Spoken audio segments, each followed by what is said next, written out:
की दुआएं। आज अगर इनका ना साथ या हाथ नहीं हो तो हम तो सब बर्बाद और तबाह हो जाए। कराची बचा हुआ इसी के लिए जो अब्दुल्ला शाह गाजी की वजह से। अब्दुल्ला शाह गाजी का मज़ार है, बरकत वाली हस्ती है।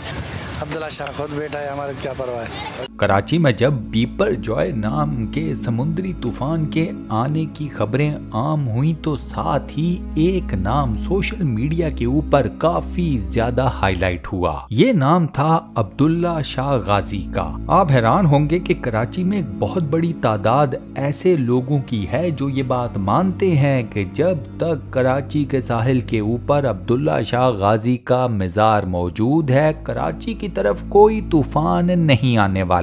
इसके ऊपर मैं आपको एक और हैरान कुन फैक्ट ये बताता हूँ कि एक नहीं दो नहीं पूरी लिस्ट है एक लंबी। जी हाँ, लिस्ट है एक उन समुद्री तूफानों की जो के कराची की तरफ रुख कर चुके थे, जिनके बारे में ये बोल दिया गया था कि ये तबाही और बर्बादी मचाएंगे। वो सारे समुद्री तूफान कराची की तरफ आते हुए बीच रास्ते में से ही गायब हो गए। कुछ खत्म हो गए तो कुछ की डायरेक्शन या सिमत चेंज हो गई। अब एक तरफ तो वो लोग हैं जो कि इस बात के ऊपर अकीदा बना चुके हैं कि भाई जब तक अब्दुल्ला शाह गाजी का मज़ार मौजूद है, कराची की तरफ कोई समुद्री तूफान नहीं आने वाला, जो मर्जी कर लो। दूसरी तरफ वो लोग हैं जो कि इन तमाम बातों की साइंटिफिक वजूहात और तरजीहात निकालने की कोशिशें करते हैं। आज की दोस्तों इस स्पेशल वीडियो में हम बात करेंगे इन ही तमाम मौज़ूआत के ऊपर। अब्दुल्ला शाह गाजी का कराची के साथ क्या ताल्लुक है, खास तौर पर कराची की तरफ आने वाले समुद्री तूफानों के मुकाबले में इस मज़ार की इम्पोर्टेंस क्यों है, समुद्री तूफानों का मामला होता क्या है, कराची की तारीख में वो कौन से समुद्री तूफान हैं जो कि बेहद खतरनाक थे, जिन्होंने कराची की तरफ रुख भी कर लिया लेकिन वो कराची के साहिलों से आकर नहीं टकराए। ये सब कुछ और बहुत कुछ हमारी आज की इस एक्साइटिंग वीडियो का पार्ट है। सो इस वीडियो को शुरू से लेकर आखिर तक कंप्लीट जरूर देखिएगा। साथ ही दोस्तों आप लोगों से एक छोटी सी रिक्वेस्ट और वो ये कि इस वीडियो के ऊपर लाइक के बटन को प्रेस कर दें, और अगर आपने अभी तक हमारे इस चैनल को सब्सक्राइब नहीं किया हुआ तो बराए मेहरबानी चैनल को सब्सक्राइब जरूर कर लें और साथ बने हुए बेल के आइकन को प्रेस कर दें। दोस्तों सबसे पहले तो मुझे एक छोटे से सवाल का जवाब दे दें कि क्या आप भी इस बात को मानते हैं कि जब तक कराची के साहिल के ऊपर अब्दुल्ला शाह गाजी का मज़ार मौजूद है, कराची को कोई भी समुद्री तूफान आकर तबाहो बर्बाद नहीं कर सकता, या यूं कह लीजिए किसी भी लेवल के ऊपर कोई नुकसान नहीं पहुंचा सकता? सादा सा हाँ या ना में अपना जवाब मुझे नीचे कॉमेंट सेक्शन में जरूर बताइएगा। दोस्तों मामला शुरू होता है कि जब बुहीरा अरब में मौजूद बिपरजॉय नाम का समुद्री तूफान शुरू हुआ था और इसका रुख कराची की तरफ हो चुका था, तो पाकिस्तान के सोशल मीडिया के ऊपर ये बहस शुरू हो गई थी कि क्या ये तूफान कराची के साहिल से टकराएगा या नहीं। ये जो बहस है ना, इसका एक पस मंजर है, और वो पस मंजर एक नहीं दो नहीं 23 साल पुराना है, 23 इयर्स पुराना। 1990 के बाद से लेकर आज के दिन तक बुहीरा अरब के अंदर जितने भी बड़े बड़े समुद्री तूफान पैदा हुए हैं, जिनके बारे में ये फोरकास्ट किया गया था कि ये समुद्री तूफान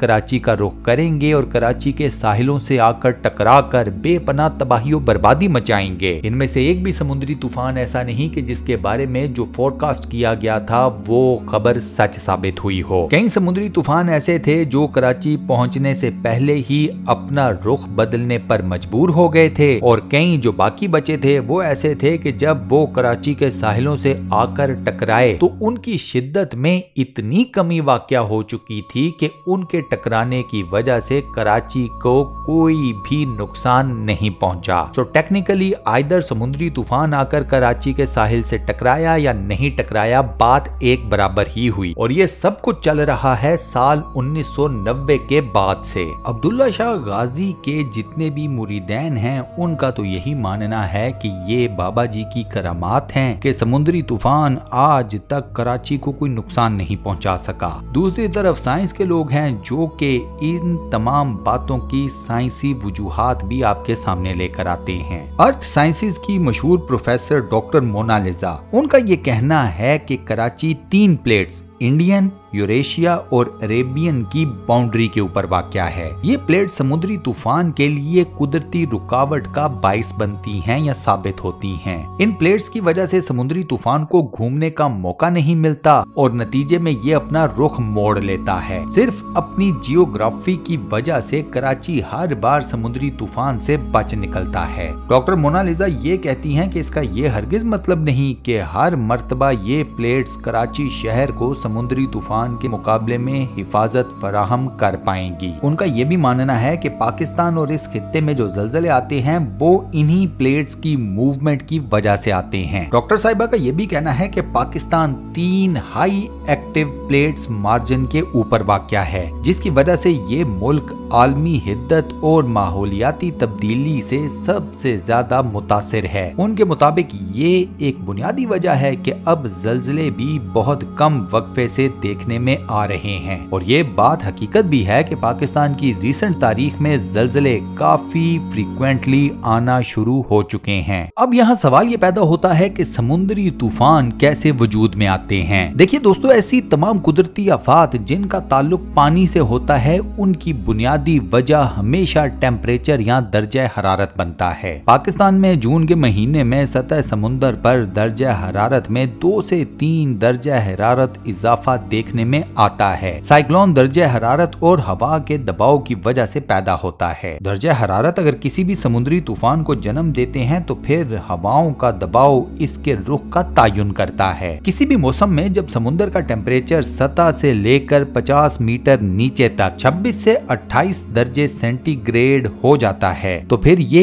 इस बात की अलामत है कि कुछ गड़बड़ है। इस सूरत हाल में ज्यादा बुखारात बनना शुरू हो जाते हैं। जब मजीद ऊपर ये बुखारात जाते हैं तो गर्म हवा ऊपर जाकर ठंडी हो जाती है और यूं शुरू होता है डाइवर्जेंस का अमल। 40,000 फुट की बुलंदी के ऊपर जब हवाएं होती हैं तो फिर ये साइक्लोन यानी समुद्री तूफान की वजह बन जाती हैं। ये दोस्तों सादा सी साइंटिफिक थ्योरी है कि समुद्री तूफान क्यों बनते हैं, कैसे वजूद में आते हैं और बुहिरा अरब में जो समुद्री तूफान बनते हैं उनकी बीच समुद्र डायरेक्शन कैसे चेंज हो जाती है और यहाँ अगर वो कराची के साहिलों से आकर टकराते हैं तो वो तबाही और बर्बादी क्यों नहीं मचा पाते। अब बात करते हैं अब्दुल्ला शाह गाजी साहब के बारे में, जिनके बारे में बहुत से लोगों का मानना है कि उन्होंने कराची की जानिब आने वाले समुद्री तूफानों को थाम रखा है। कराची वालों के लिए अब्दुल्ला शाह गाजी साहब पीर की हैसियत रखते हैं और इस बात में किसी को कोई शक नहीं। मुख्तलिफ रिवायात हमें ये बताती हैं कि अब्दुल्ला शाह गाजी साहब की निस्बत इमाम हसन से है। कुछ रिवायतें हमें ये बताती हैं कि अब्दुल्ला शाह गाजी साहब उमैया सल्तनत के खिलाफ जद्दोजहद करने आए थे और वो उन्हीं के खिलाफ लड़ते हुए शहीद हो गए। कुछ दूसरी रिवायात हमें ये बताती हैं कि शिकार करते हुए उनकी मौत वाक़या हुई थी। अब्दुल्ला शाह गाजी साहब का मिज़ार पहले एक छोटा सा मिज़ार था, लेकिन इसकी फिर वजीर आज़म जुल्फ़िकार अली भुट्टो के दौर में एक तोसी हुई थी और इस तोसी के बाद ये एक बहुत बड़ा मिज़ार बन चुका है। 19वीं सदी में अंग्रेजों की लिखी गई कई किताबों में कराची में मौजूद इस मिज़ार का जिक्र मिलता है, लेकिन ज्यादा तफसीलात मौजूद नहीं। कुछ तारीख की किताबों में हमें ये भी हवाला मिलता है कि अब्दुल्ला शाह गाजी साहब नफ्स ज़किया के बेटे थे। वो करबला के वाक़ये के बाद बनु उमैया के मजालिम से तंग आकर दीगर सेदात की तरह दीगर ममालिक की तरफ कूच कर गए। वो कराची पहुंचे और यहाँ आकर उन्होंने तबलीग का काम करना शुरू कर दिया। ये भी लिखा गया है कि चूंकि वो इमाम हसन की 5वीं पुश्त से थे तो ये यकीन से कहा जा सकता है कि वो मोहम्मद बिन कासिम के बहुत बाद में बर्रे सगीर की तरफ आए थे। लास्ट में दोस्तों मैं आपको बताता हूँ कराची में आने वाले समुद्री तूफानों की एक मुख्तसर तारीख। मई 1985 में एक तूफान कराची की तरफ बढ़ा और कराची के जुनूब में 100 किलोमीटर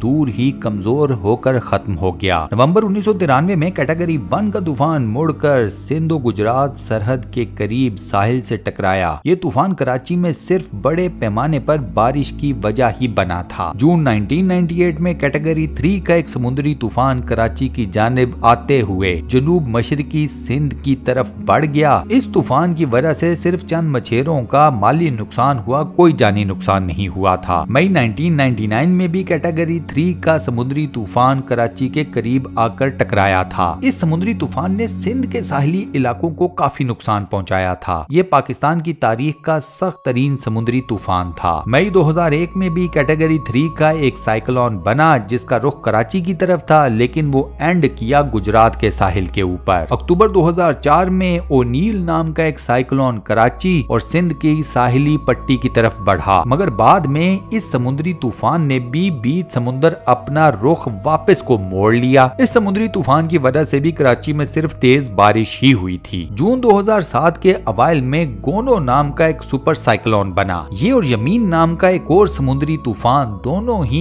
कराची की तरफ बढ़ते हुए कराची के करीब से होकर आगे को निकल गए। कराची को फिर कोई नुकसान नहीं पहुंचा। नवंबर 2009 में भाइन नाम का एक साइक्लोन कराची की तरफ बढ़ रहा था और उसने भी बीच रास्ते दम तोड़ दिया। इसकी बाकियात ने कराची में सिर्फ तेज हवाएं ही चलाई थीं। जून 2010 में एक और साइक्लोन बना, इसकी कैटेगरी 4 थी। ये कराची के करीब आकर कमजोर पड़ गया। इस तूफान की वजह से तूफानी हवाएं कराची पहुंची और कराची में सिर्फ ये तेज हवाएं चली और कुछ भी नहीं हुआ। 2014 में नीलोफर नाम के एक साइक्लोन का रुख कराची की जानिब था। ये साइक्लोन भी ऐन मौके के ऊपर अपना रास्ता बदल लिया। इसने भी अपना रुख मोड़ लिया और कराची एक मर्तबा फिर समुद्री तूफान से महफूज रहा। इसके अलावा कई और छोटे मोटे समुद्री तूफान हैं दोस्तों, जिन्होंने कराची का रुख करना था, लेकिन आइदर तो वो कराची तक पहुंचे ही नहीं, मैक्सिमम ने बीच रास्ते से ही अपनी डायरेक्शन चेंज कर ली, और जो बचे कुचे कराची के साहिलों से आकर टकराए वो इतने कमजोर थे कि उन्होंने कराची को कोई नुकसान नहीं पहुंचाया। तो अब दोस्तों मैं आपसे सवाल ये करता हूं कि कराची में समुद्री तूफान जो आकर नुकसान नहीं पहुंचा पाते, डिस्पाइट द फैक्ट कि उन समुद्री तूफानों के बारे में यही फोरसी किया जाता रहा या ये फोरकास्ट किया जाता रहा कि ये समुद्री तूफान कराची के साहिल से टकराएंगे और इंतहाई तबाही और बर्बादी मचाएंगे, आप इन समुद्री तूफानों के कराची को कोई भी नुकसान ना पहुंचाने की क्या वजह समझते हैं? क्या आपके नजदीक ये अब्दुल्ला शाह गाजी साहब के मजार के करामात हैं या फिर इन तमाम बातों की कोई साइंटिफिक या साइंसी वजूहात हैं? अपना जवाब मुझे नीचे कमेंट सेक्शन में जरूर बताइएगा। और इसी के साथ हम अपनी आज की इस वीडियो को यहाँ पर करते हैं दी एंड। उम्मीद करता हूँ आज की ये वीडियो आपको पसंद आई होगी, वॉइस ओवर पसंद आया होगा। वीडियो को बंद करने से पहले आपसे एक छोटी सी रिक्वेस्ट कि दोस्तों वीडियो के ऊपर लाइक के बटन को प्रेस कर दें, और अगर आपने अभी तक हमारे इस चैनल को सब्सक्राइब नहीं किया हुआ तो बराए मेहरबानी चैनल को सब्सक्राइब जरूर कर लें और साथ बने हुए बेल के आइकन को लाजमन प्रेस कर दीजिएगा। बाकी अपना बहुत ख्याल रखिएगा। इंशाल्लाह मुलाकात होती है किसी नई बेहतरीन किस्म की वीडियो के साथ। शुक्रिया।